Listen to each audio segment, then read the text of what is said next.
over Kansas that were very pleasant today. However, we are looking for a new front to begin to drift south and eastward. The central and eastern parts of Kansas will very probably be cloudy in the morning, and then western Kansas will begin to get increasing cloudiness by tomorrow afternoon. Today, however, very, very pleasant reading. 73 up in the Goodland area, 72 at Garden City, 70 reported by Dodge City and Liberal, 72 over by the good folks of Guam. 4 cylinders for life. Anyway, what are we doing, Tom? Figured we should probably have some kind of introduction for the MX5. Like a little bit of an introduction. Yeah, considering it's taken up like 2 years of my life and it's not anywhere near driving yet. Could say you've got a type. Yeah, it's a progressing problem. Basically, wrote off my S200 before I got the chance to put a 1UZ in it.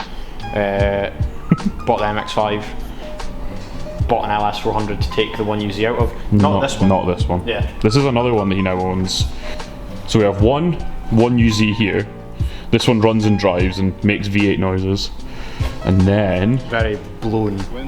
No, if you say blown, then Americans are going to think that I'm trying to say it's got a supercharger. The exhaust leaks like fuck.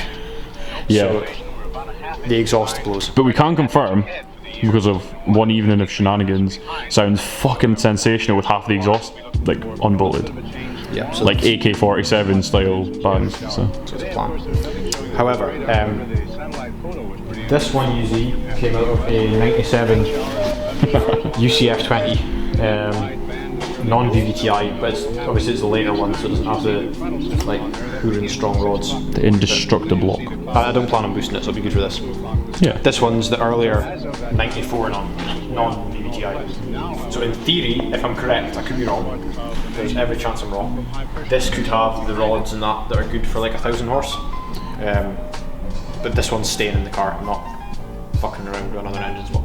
But anyway, so I've spent 2 years of my life building this and then deciding that I wasn't happy with what I did, taking it all apart again.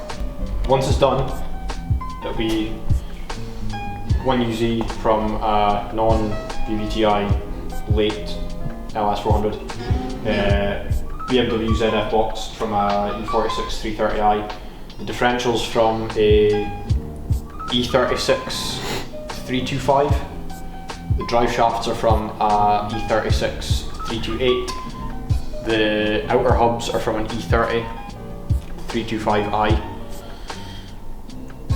the rear wheel bearings are from a Renault Traffic van that fit into the original Mazda rear knuckles. So a bit of head scratching, but in theory it all works. I had to shim a couple of things to suit bearings and that, but right now I'm stripping this down to just give it a complete refresh. New bearings, new gasket, yeah, just new everything basically. Which is what's going on under here. Yeah, I've been procrastinating a lot recently. See, it's pretty cold in Scotland right now. It's colder than you want it to be when you're standing in a drafty old shed, taking apart bits of metal. Yeah, man-killed bits of metal. Yeah. So anyway, the block is, I've basically just got the crank and the pistons to take out now, the rods, but that can wait like momentarily. In the meantime, one head's stripped, almost. I've just got the core plugs to knock out. This one, if you've seen any of the posts on Instagram of mine, there's like a very obvious difference between these two heads right now. A difference we weren't really expecting when we started stripping this down either. Yeah. I never noticed how big a difference there was in them. Yeah.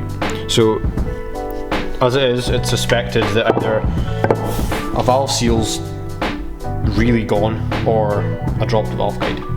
Obviously the latter is not what I want, but no, shit happens.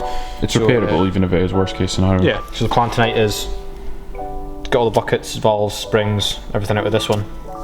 Have a proper look at what has caused it to be filled with sludge. I mean, if you look, I don't know how well you'll see with the camera. Not so bad, not so bad, not so bad. That's pretty gunked up in there. Yeah, you can. Just if I didn't block the light with the camera, you can see. You can see these ones look really dry, and then that one looks like wet. But I mean, this, in the grand scheme of things, this looks good considering compared to how it did when I initially opened it up. Yeah, that's true. When it first, like, these, basically where the head bolts were, that entire portion was just flush with Stuff. carbon oil mix. Sludge. Yeah, like shit like that's you don't really want in your engine at all. So yeah.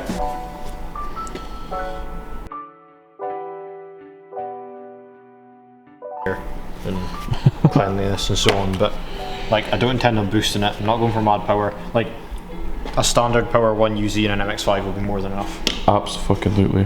What is standard power for 1UZ? 270, 280. Yeah, that's. I think. But it's like it's 280 instant power. It's not like 280 after waiting for 7 psi to spool up. Yeah, it'll move. I think it'll be capable of moving under its own power. Well, we all know that this thing, which, in case the video doesn't give the scale of this yacht, this thing's fucking humongous, right? Like, I have a GS300 and it's a big car, and this next to it makes it look like a fucking Ford Mondeo. And this thing absolutely flies along the road. So, it's the same engine, but a quarter of the car. So yeah, it's gonna be a handful. Well, the MX should be less than a ton. Well, it was less than a ton. It was way less than a ton with the 1.6, 80 brake horsepower. 80 horsepower, absolute pure fury. I don't know, I've seen some videos, you did not bad with that 80 brake. It's got a full sound in it. Keep the speed up. As I say, use the weight, but what weight? It's amazing how much fucks you don't have when you get a trailer, and you don't have to worry about driving. Yeah, see, now this is a concern I forgot to bring up with you. Connor is also looking to do his trailer license so that he can trailer his MX5. So Connor's just going to start driving that thing even harder at like Crail and stuff. And anyone who's seen Connor driving, he's not normally one to... yeah, he doesn't hold back. No, he's not one to half arse. Shit gets expensive if you fuck your car and you've got no way of getting home and you've got to pay somebody to come and get it for you. Oh yes. That is the beauty of having our own trailers. So, like, it's mad. Like, I'm no DK, but like, your driving definitely comes on when... Yeah, you don't have to worry of how the fuck am I getting home tonight if I've been this. Like, yeah. It saves a fortune in like the running of the car. I don't have to tax it, I don't have to insure it, I don't have to do fuck off. Even like fucking Klarna for a day. Not Klarna, Klarna's the finance thing. Cover for a day on that thing's like 60 quid. Yeah. So like, I can't insure that. Like yours is... mine's right on the limit. Just on the limit, that's too old. Yeah, I don't want to insure cars that are over 20 years old. Bastards.